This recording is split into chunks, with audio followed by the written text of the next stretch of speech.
Les paquebots, gérés de main de maître, sont de vrais modèles en la matière. Pour en avoir un aperçu, Antoine s'est inscrit à une excursion plutôt originale.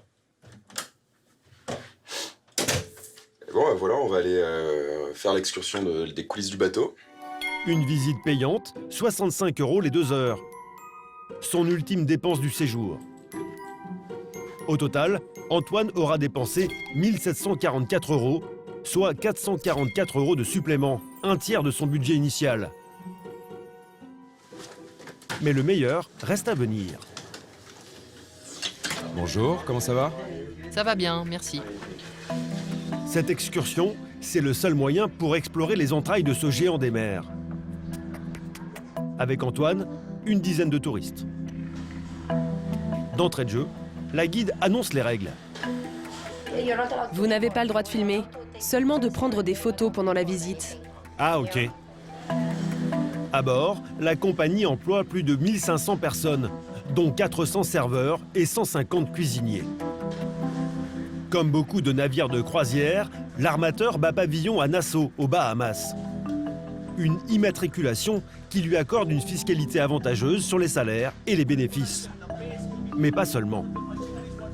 Le personnel navigant est assujetti à la loi bahaméenne, qui n'impose aucune limite horaire, ni minimum en termes de salaire ou de jours de congé.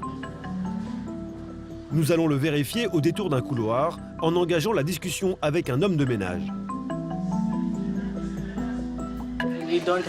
On n'a pas de jour de repos. Pas du tout. Non, Et combien d'heures vous faites par jour? 10 heures. On travaille 10 heures par jour. Soit 70 heures par semaine. L'homme a refusé de nous communiquer son salaire, mais selon nos informations, il se situerait entre 500 et 650 € par mois.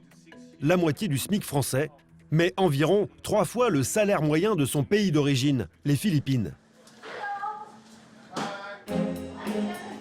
Nous poursuivons la visite et descendons plus profond dans les entrailles du bateau. Visiblement, c'est une zone très sensible. 2 agents de sécurité escortent notre petite troupe. Dans cette zone, c'est interdit de prendre des photos.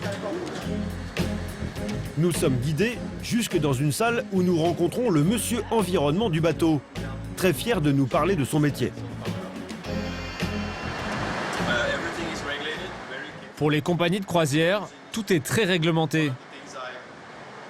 L'une des choses à laquelle je fais hyper attention, c'est le fuel. À bord, on en utilise de 2 sortes. Là, on s'approche des côtes américaines. On va rentrer dans une zone d'émissions contrôlée. Alors on passe à un fuel plus propre, un fuel plus écologique. Il dégage moins de soufre pour un air plus pur. Mais ce fuel plus écologique coûte 15% plus cher que du carburant classique. Alors le croisiériste ne l'utilise que dans les zones où il est obligatoire, le long des côtes américaines et d'Europe du Nord.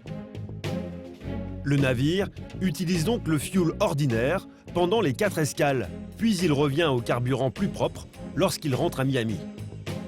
Ce qui lui permettrait d'économiser 100 000 € par semaine, soit 5 millions d'euros par an, juste pour ce paquebot. La visite se termine dans les locaux techniques, la blanchisserie et les chambres froides. Mais impossible de descendre jusqu'à la salle des machines pour apercevoir les moteurs qui propulsent ce paquebot de 150 000 tonnes. De la taille d'un immeuble de 4 étages, il consommerait entre 100 et 150 tonnes de fuel par jour, l'équivalent de 320 poids lourds. Une telle consommation de carburant pourrait-elle présenter un danger? Pour tenter de répondre à cette question, Antoine a pris dans ses valises un appareil qui permet de mesurer la quantité de microparticules en suspension dans l'air. Le compteur est calibré. Le journaliste effectue une première mesure dans sa cabine. Alors, on est à peine à 2000 particules par centimètre cube. Une petite quantité. À titre d'exemple, sur les grands boulevards parisiens, les relevés tournent autour de 16 000 particules par centimètre cube. Mais selon l'Organisation mondiale de la santé, même à faible concentration, les microparticules ont une incidence sur la santé. Nous allons sur le pont supérieur, un lieu très fréquenté par les croisiéristes. Dissimulées derrière le mur d'escalade, de grandes cheminées. C'est ce que l'on peut appeler le pot d'échappement du bateau.